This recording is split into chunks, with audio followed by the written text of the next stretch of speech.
자, 여러분, 맨 위에 있는 한자가 색즉시공, 공즉시색.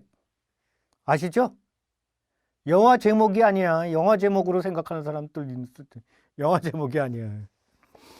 이게 그 불교의 제가 이제 그 철학 공부할 때 그 반야심경을 석사학위 논문으로 썼어요. 그래서 반야심경을 좀 공부를 했습니다. 근데 이 불교의 아주 핵심 경전이죠. 반야심경이 매우 난해하면서 불교의 사상을 아주 가장 잘 압축하고 있는데, 이거를 갖다가 우리가 뭐 그 심도 있게 이거를 논하기보다는 그리스도교 영성의 관점에서 이거를 한번 살펴본다면, 이게 한마디로 색이 공이요, 공이 색이다. 이거를 이제 철학적인 말로 얘기를 한다면 현상과 본질의 무차별, 차별이 없는 동일성, 이렇게 얘기를 해요. 근데 이거를 우리의 일상의 말로 얘기를 한다면 저는 이렇게 얘기해요. 일상의 삶이 진리의 삶이요, 진리가 일상이다. 이거를 또 그리스도교적 관점으로 얘기한다면 하느님께서 세상을 창조하셨고 세상 안에 하느님께서 현존하신다. 세상 안에 진리가 있다. 이렇게 얘기를 합니다. 저는 이렇게 얘기를 하는데,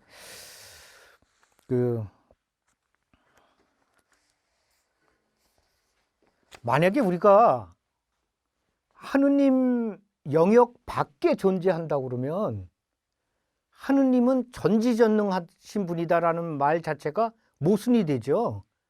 당연히 그 일상은 하느님 안에 있어야지, 하느님 밖에 존재한다면, 하느님이 세상에 안 계시고 밖에 계시다면 하느님은 전지전능하신 분이 아니에요. 당연히 우리의 모든 일상의 삶은 무한하고 절대적인 하느님 안에 있어야 되고, 그분을 떠나서는 우리의 존재 자체가 의미가 없습니다. 그렇기 때문에 일상의 삶과 하느님은 분리가 될 수가 없어요. 그래서 일상의 삶이 곧 진리요, 진리가 곧 일상의 삶이다. 제가 어떤 스님인지 제가 기억은 안 나는데, 불교 공부할 때 아주 유명한 스님이 있었는데, 이분이 이런 구절이 있어요. 발가락이 문틈에 끼어서 끼는 그 순간에 도를 깨달았다. 이런 구절이 있어요. 그럼 여러분들 황당하죠? 발가락이 문틈에 끼고 나서 그 도를 깨달았다는 게. 근데 제가 이 논문을 쓰면서 그 말씀을 이해를 하게 됐어요. 발가락이 문틈에 끼면 아프다라는 그런 평범한 것이 바로 진리란 얘기입니다. 그것이 진리란 얘기입니다. 그래서 제가 알고 있는 사람이 한 분 있는데, 그분이 이제 불교에도 수련원이 있어요. 근데 수련원에 갔는데, 수련원에 갔다가 너무 힘들어서 밤에 도망 나왔대. 근데 왜 그랬냐면은, 갔더니 정말 그때는 아주 오래전이니까요. 30년, 40년 전이니까 정말 일을 정말 많이 시키대요. 그래갖고 겨울에 정말 얼음 깨고 빨래하고, 한여름에도 그냥 그렇게 떼양볕다 돼서 밭을 갈고, 그리고 아시다시피 9시에 3시쯤에 일어나야죠. 그래갖고 기도해야 되고, 너무 힘들어서 도망 나왔대. 그렇다면 왜 불교에서는 이렇게 수련 때 일을 많이 시킬까? 저는 그때 이제 논문 쓰면서 깨달은 게 그거예요. 그렇구나. 그런 일상 안에 있는 진리를 찾으라는 얘기죠. 그런 일들 통해서 그 진리를 찾으라는 뜻입니다. 인도 고대 철학에 세상을 초월해서가 아니라 세상을 통해서 진리로 나가는 것이라는 얘기가 있어요. 초월해서가 아니라 통해서 진리로 나가는 거예요. 그러니까 진리를 찾기 위해 세상을 떠나는 것은 무의미합니다. 세상 안에 진리가 있습니다. 제가 이제 그 33세 예수에 들어왔는데 제 사촌 형이 그 외사촌 형이 저보다 나이가 2살 많은데 이 형은 여자를 좋아해 가지고 20대 초반에 결혼을 했어요. 그래갖고 대학 다닐 때 이미 애가 둘이었어요. 그래갖고 제가 이제 그때 만났을 때는 이미 학부형이었어요. 애 둘이 다 그 학교에 다녀요. 그래갖고 근데 아파갖고 병원에 있었는데 제가 이제 수도에 들어간다고 갔어요. 가갖고 병문안 하면서 형 나 저 예수에 입회. 그랬더니 그 형이 저한테 하는 말이 그거예요. 딱 보더니 야 좋겠다. 무슨 의미인지 아시죠? 그러니까 이 형은 내가 뭔가 세상을 떠나고 여행 가는 것처럼 그렇게 이 생각을 한 거예요. 저거를. 근데 언젠가 저는 그때 이런 생각을 해요. 아까도 말씀드렸지만 진리를 찾아서 세상을 떠났다고 생각을 했었어요. 그때는. 세상은 악이니까 세상을 떠나서. 근데 지금 이제 수도 생활을 하면서 아, 이곳에 진리가 있나 보다 하고 두리번거려 보니까 바로 내가 떠났던 바로 그 자리더라는 얘기죠. 진리는 내가 있던 자리에 있었던 겁니다. 제가 그 양성 중에 저희는 2년 동안 실습을 하거든요. 그래서 2년 동안 실습할 때 그 제가 이제 어떤 사도직에 있었었는데 제 상황이 너무 힘들었었어요. 너무 힘들어 가지고 하루는 제가 정말 무작정 너무 힘들어서 짐을 싸가지고 원장 신부님한테 가서 신부님 며칠 쉬었다 오겠습니다. 이렇게 하고 딱 하니까 원장 신부님도 제가 너무 힘든지를 아니까 그래 다녀와라. 그러고 이제 간 거 그렇게 말씀하셨어요. 그래서 그 바깥에 이렇게 나왔는데 막상 갈 데가 없는 거예요. 짐을 싸고 집에 갈 수는 없잖아요, 어머니한테. 그래갖고 하다 한데 갖고 옛날에 알던 그 피정집, 수녀님들이 운영하는 피정집에 찾아갔어요.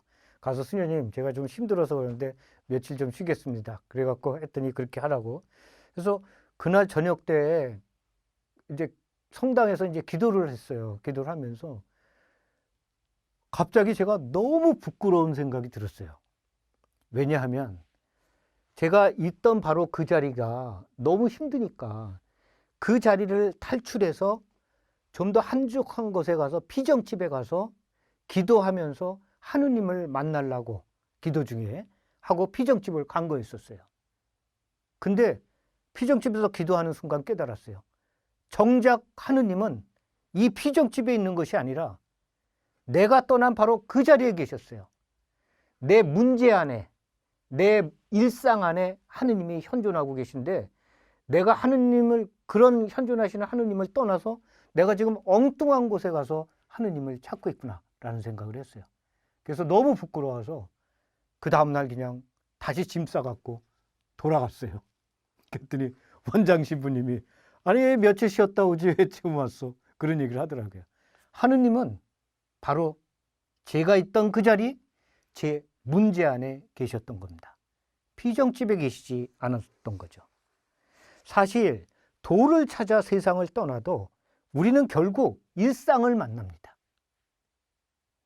이 세상 어떤 성인 성녀도 일상을 살아가지 않은 성인 성녀는 없습니다. 여러분들 그 봉쇄수녀원 가면은 가서 기도만 할 것 같아요? 만약에 거기 가갖고 봉쇄수녀원 가서 기도만 하면 그분은 쫓겨납니다. 왜? 거기도 청소당번이 있고 식사당번이 있잖아요. 근데 청소하고 식사 안 하고 나는 기도만 하겠다고 앉아있으면 쫓겨납니다. 그러니까 어떤 성인 성녀도 일상을 살지 않은 사람은 없어요. 사막의 은수자들도 마찬가지예요. 그 사람들이 사막으로 가면 그 안에 일상이 없어요. 이 사람도 밥 먹어야지, 화장실 가야지. 그 사람에게도 또 일상이 있는 거예요. 그러니까 일상을 떠나도 또 다른 일상이 있습니다. 그러니까 결국 우리는 일상 안에서 하느님을 찾아야 되는 거죠. 이거는 아주 유명한 얘기를 하기 때문에 여기 대부분 아시겠지만 왜 그 아빌라의 성녀 데레사가 이제 하느님 체험하고 났는데 어떤 후배 수녀가 와갖고 자기가 막 하느님 체험한 거를 막 얘기를 하니까 데레사 성녀가 계속 예 이렇게 듣고 있다가 이제 그 후배 수녀가 얘기가 끝나니까 얘기 다 끝나셨어요? 그러니까는 예 끝났습니다. 그랬더니 데레사 성녀가 그랬대죠. 그럼 이제 풀배로 갑시다. 그러니까 바로 그런 것들이에요. 그 데레사 성녀도 사실 일상을 굉장히 중요하게 생각하셨어요. 이렇게 막 뜬구름 속에서 사는 기도 생활, 기도 관상 이것만을 얘기하지 않으셨어요. 일상을 굉장히 소중하게 생각하셨던 거죠. 일상을 떠나서는 아무 곳에서도 진리를 찾을 수 없습니다. 구체적으로 얘기하면 오늘 내가 있을 오늘 나의 하루 삶을 떠나서는 어떤 곳에서도 진리를 만날 수 없습니다. 일상의 삶 안에 진리가 있으며 진리가 곧 우리의 일상입니다. 그래서 색즉시공 공즉시색. 일상과 함께하지 않는 하느님은 우리가 믿는 하느님이 아닙니다. 아닙니다.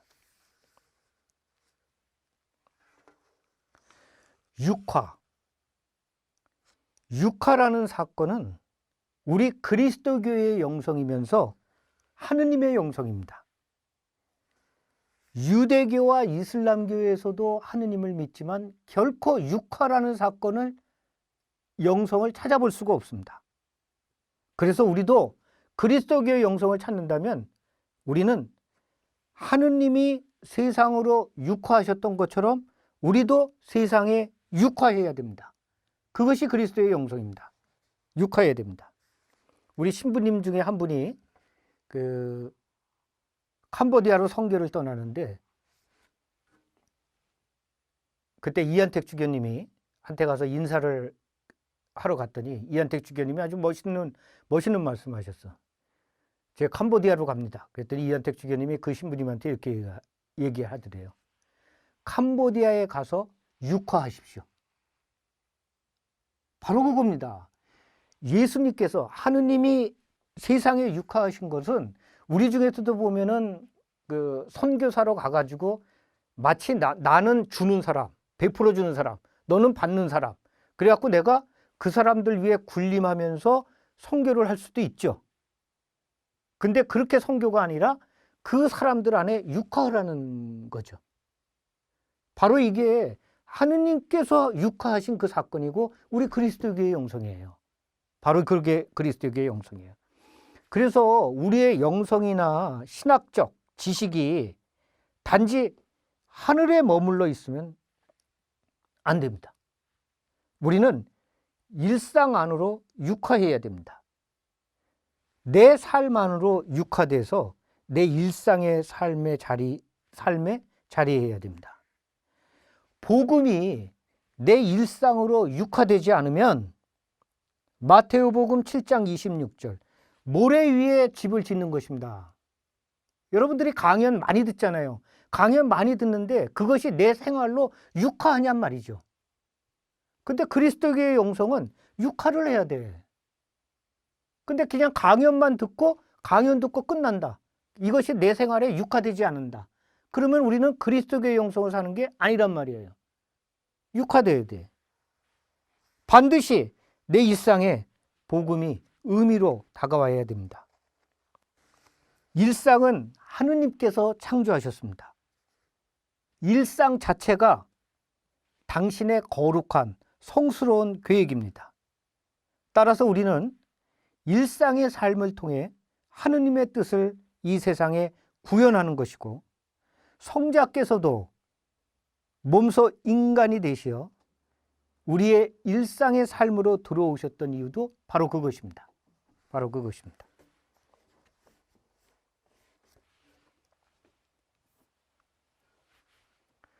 탈출기 3장에 보면 모세가 하느님의 부르심을 받는 장면이 있습니다. 에집트 가서 이스라엘 백성을 구하라니까 제가 뭔데 감히 가서 그들을 구할 수 있겠습니까? 했더니 하느님께서 내가 네 힘이 되어 주겠다. 그러면 누가 보냈냐고 하면은 뭐라고 그죠? 그렇게 물어보니까 이게 이제 중간에 있는 게 공동 번역입니다. 옛날에 개신교하고 천주교가 같이 번역했던 성경이에요. 그래서 개신교랑 같이 공동 번역을 해갖고 의역이 많아요. 의역이 많아요. 그래서 실제 원문하고는 다른 게 많아요. 공동 번역에는 이렇게 쓰였어요. 당신의 이름이 뭡니까? 했더니 나는 곧 나다. 나를 너희에게, 그러니까는 이스라엘 백성에게 보낸 분은 나다라고 말하는 그분이다. 이렇게 얘기를 했는데 이거는 약간 존재론적인 측면이 강한 것 같아요. 뭐 이렇게 생각할 수 있어요. 있음, 그 이상의 아무런 설명도 필요 없는 있음 그대로이신 분. 그래서 약간 존재론적인 측면이 강한데 지금 우리 그 공동 번역 안 쓰고 이제 구약 성경 쓰는데 이게 더 원문에 가까워요. 이 개역 개정판은 그 개신교에서 지금 쓰고 있는 거예요. 나는 곧 나다 했는데 개신교에서는 나는 스스로 있는 자. 이게 개신교에서 쓰고 있는 거예요. 근데 영어로는 I am who I am. I am who has sent me to you. to you는 이제 이스라엘 백성들이죠. 네. 그래서 이거를 우리가 쓰고 있는 이 번역에는 나는 있는 나다. 이게 뭐냐면은 나는 현존하는 이다. 이 뜻이에요. 이게 오히려 원문에 더 가깝습니다. 원문에 더 가깝습니다. 그래서 그때 저희가 한국에서는 공동 번역 쓸 때 제가 신학 공부할 때 이게 맞다라고 그때 배웠어요. 그때 배웠는데 바로 현존하는 이라는 뜻이에요. 현존하는. 나는 있다. 또는 나는 네가 에집트에 갔을 때 그곳에 있을 것이다. 그러니까는 하느님은 시간을 초월하신 분이니까 나는 현존하는 이, 현재, 미래 거기에서 구체적인 너의 역사 안에 함께하는 이다 라는 뜻이죠. 그래서 그분은 이렇게 절대적인 존재라는 의미보다는 우리의 역사에 관계하고 계신 의미로 받아들여야 됩니다. 현존하는 이니까 우리의 역사 안에 함께 하시고 관계하시는 분이죠. 그래서 하느님은 하느님의 이름이 현존하는 이야. 너희의 일상 삶에 현존하는 이가 이게 바로 하느님의 이름이에요. 그러니까 스스로 우리의 일상에서 당신을 드러내시는 분. 구체적으로 우리와 우리 삶에 활동하시는 분. 그러니까 만약에 지금 우리가 하느님을 뵙고 당신 누구시냐고 묻는다면 하느님께서 이렇게 말씀하실 거예요.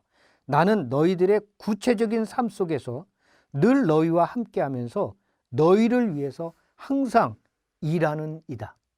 이렇게 말씀하실 거예요. 그러니까 하느님의 이름이 우리의 일상 안에 현존하는 이 임마누엘이라는 뜻이죠. 육화하신 하느님. 그러니까 우리는 일상과 신앙이 분리됐다고 하는 생각을 하는데 그런 하느님은 우리가 믿는 하느님이 아닙니다. 우리가 지금 하느님의 뜻도 모르면서 하느님을 믿고 있는 거야. 그런 분이 아니란 말이야. 그분은 현존하시는 분이며 일상은 하느님께서 현존하시는 곳입니다. 저는 그런 생각을 해요, 가끔. 우리가 만약에 죽어서, 만약에가 아니죠, 다 죽죠. 우리가 죽어서 하늘나라에 갔을 때는 말이죠, 우리의 그 사소한, 아주 소소한 일상에 하느님이 얼마나 깊이 관여하셨는지를 깨닫고 나서 우리 모두는 깜짝 놀랄 것 같아요. 우리는 이런 조그만 소소한 일상에는 하느님이 안 계시다고 생각할 텐데 아마 그때 우리는 깜짝 놀랄 정도로 그것을 깨닫게 될 것 같습니다. 우리 그리스도교를 계시 종교라고 합니다. 계시 종교. 계시란 무엇인가? 하느님께서 당신의 은총 안에서 우리 인간들에게 당신 스스로를 드러내시며 인간과 함께 대화하시는 것. 영어로는 self communication to man in his grace. 이게 계시입니다. 이게 계시라는 뜻이에요.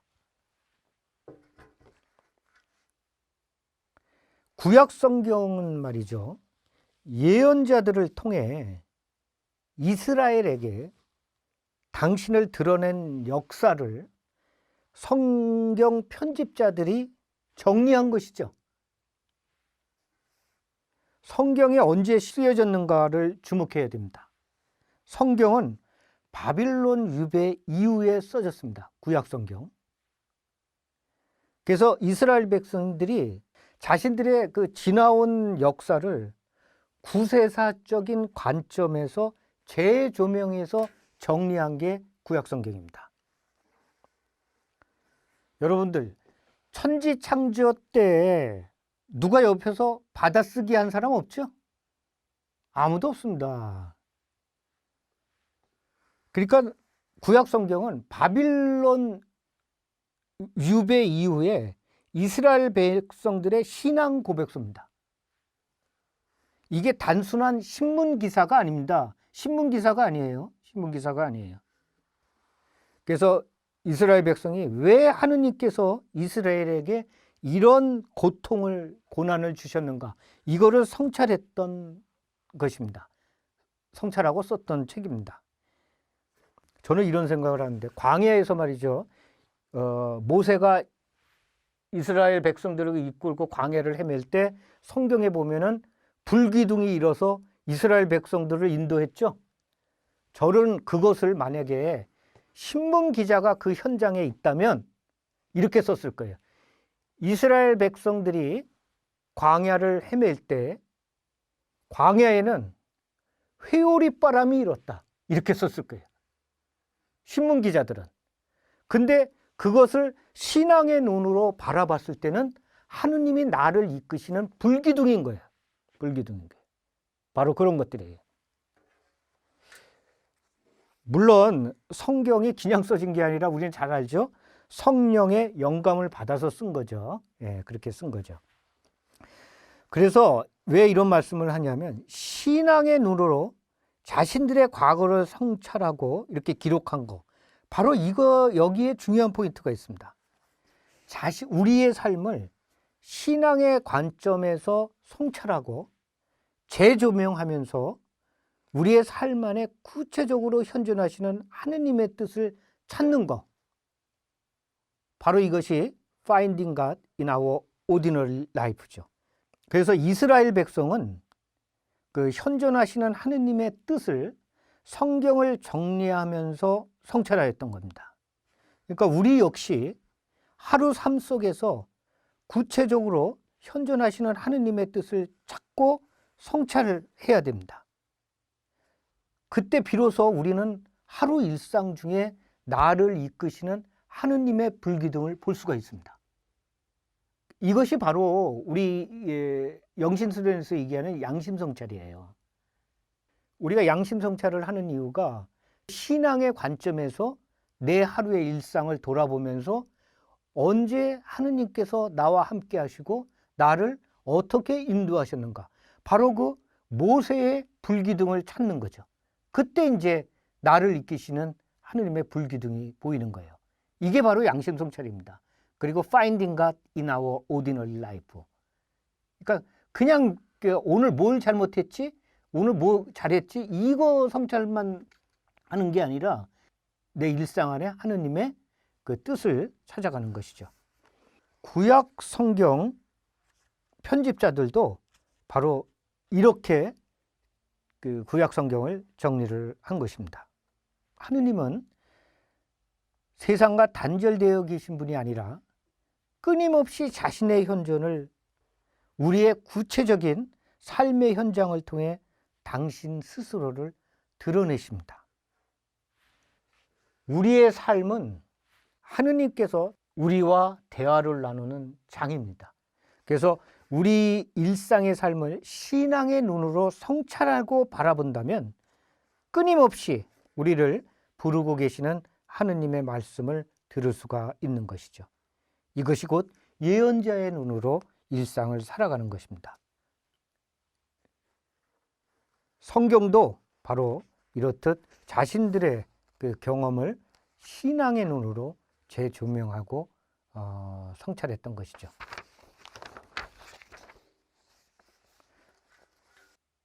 그래서 이렇게 얘기를 합니다. 일상의 삶이 곧 하느님의 계시를 깨닫게 해주는 아주 중요한 장입니다. 이나시오 성인이 계속 양심 성찰을 중요하게 생각한 것도 바로 이것이에요. 그래서 하느님의 계시는 신앙의 눈을 가지고 성찰하는 사람들에게만 의미가 있습니다. 신앙의 눈이 아니라 오늘 무슨 일이 있었지? 그냥 이런 것만 해갖고는 하느님의 계시가 그 사람에게는 의미가 없는 것입니다. 하느님께서는 우리의 지극히 평범한 일상 삶에 끊임없이 자신을 드러내고 계시며 우리는 신앙의 눈으로 바라볼 때에만 우리에게 의미가 있습니다. 성찰이 없다면 우리의 일상 삶은 하느님과 단절된 삶으로 지나가 버리고 말 것입니다. 그렇다면 오늘 하루 내게 있었던 그 일들 안에서 그 만났던 사람들 안에서 어떻게 하느님께서 현존하시고 그것을 통해 무슨 말씀을 하셨는지 우리가 한번 성찰해 볼 필요가 있죠. 저는 이 얘기를 더 하나 하고 싶은데 제가 그 사별자 모임 하면서 그분들 어려움을 이렇게 보면서 정말 제일 가슴이 저렸던 게 그거예요. 남들이 다 하고 있는 그 평범한 일상을 자기도 하고 싶다. 정말 그게 가슴이 아팠었어요. 그래서 여러분들이 지금 이렇게 살아가다 보면은 때로는 삶이 지루할 수도 있어요. 오늘은 또 어제와 같은 오늘이 또 있고 그래서 지루하다고 생각할 수 있는데 저는 이런 생각을 해요. 여러분들이 그렇게 지루할 정도로 이렇게 느끼는 하루의 일상을 지키기 위해서 하느님께서 얼마나 많은 일을 여러분들을 위해 하고 계신지 아십니까? 그걸 알고 계셔야 돼요. 여러분들은 그냥 어제와 같은 오늘일 수 있는데 그 어제와 같은 오늘을 위해서 하느님이 얼마나 많은 일을 하고 계신지 아셔요?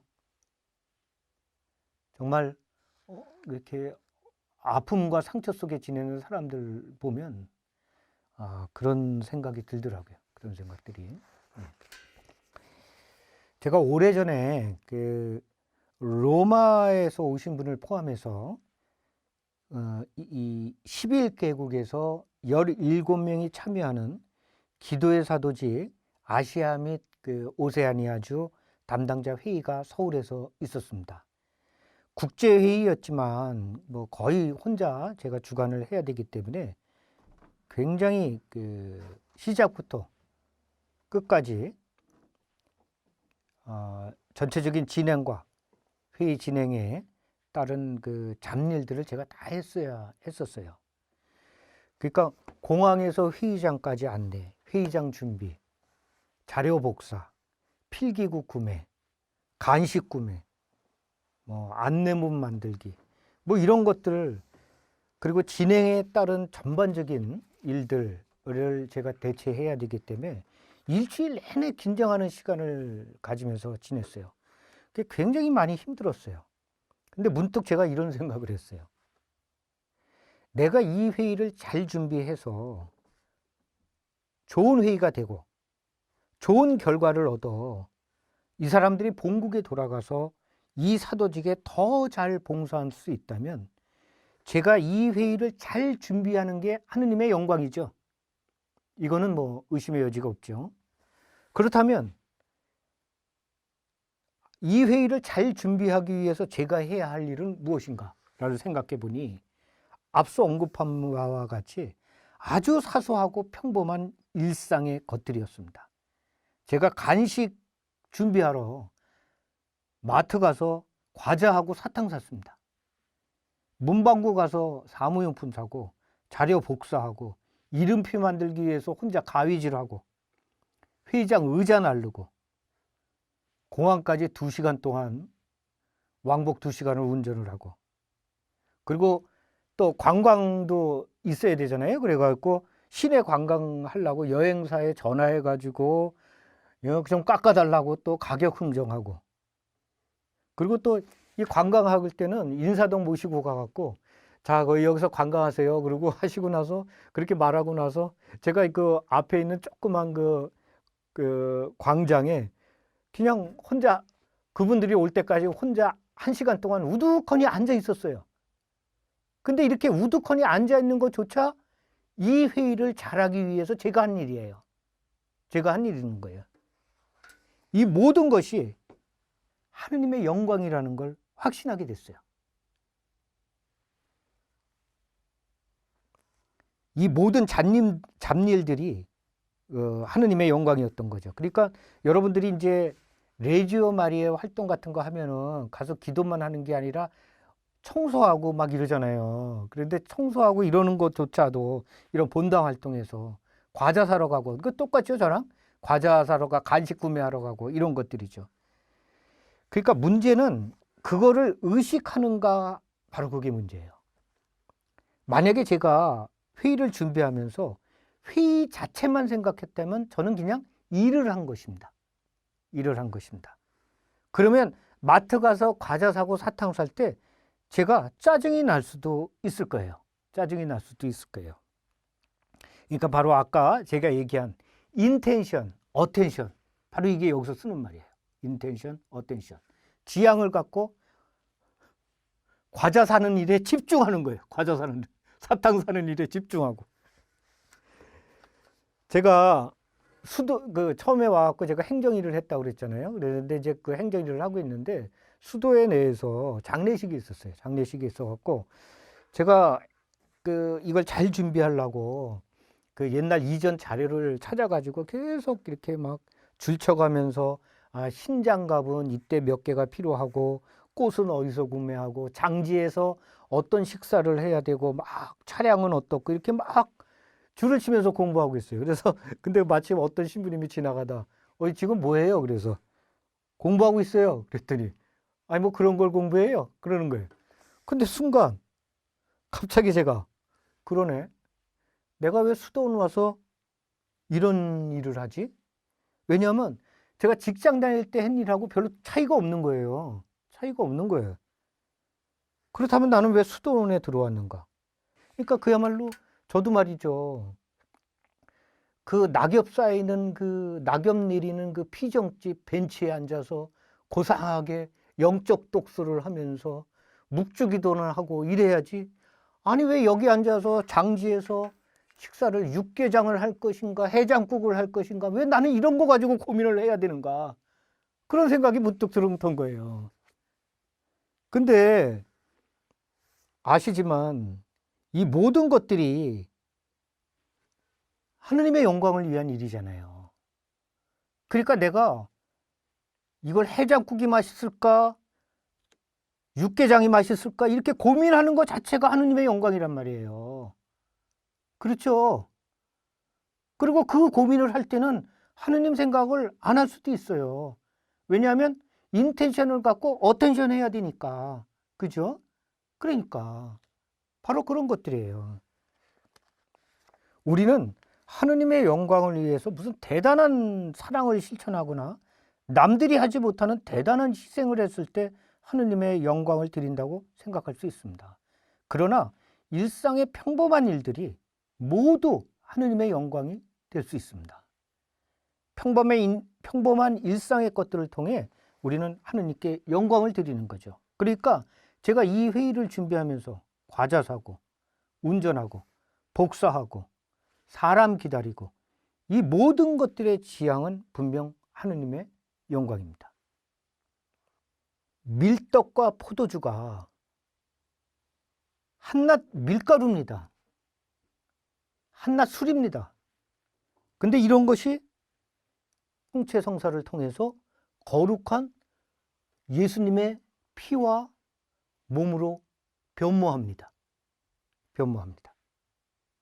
마찬가지로 우리도 예수님의 거룩한 변모, 밀가루가 성체로 변하듯이 우리의 그 보잘것없는 일상의 소소한 일들을 거룩히 변모시켜야 됩니다.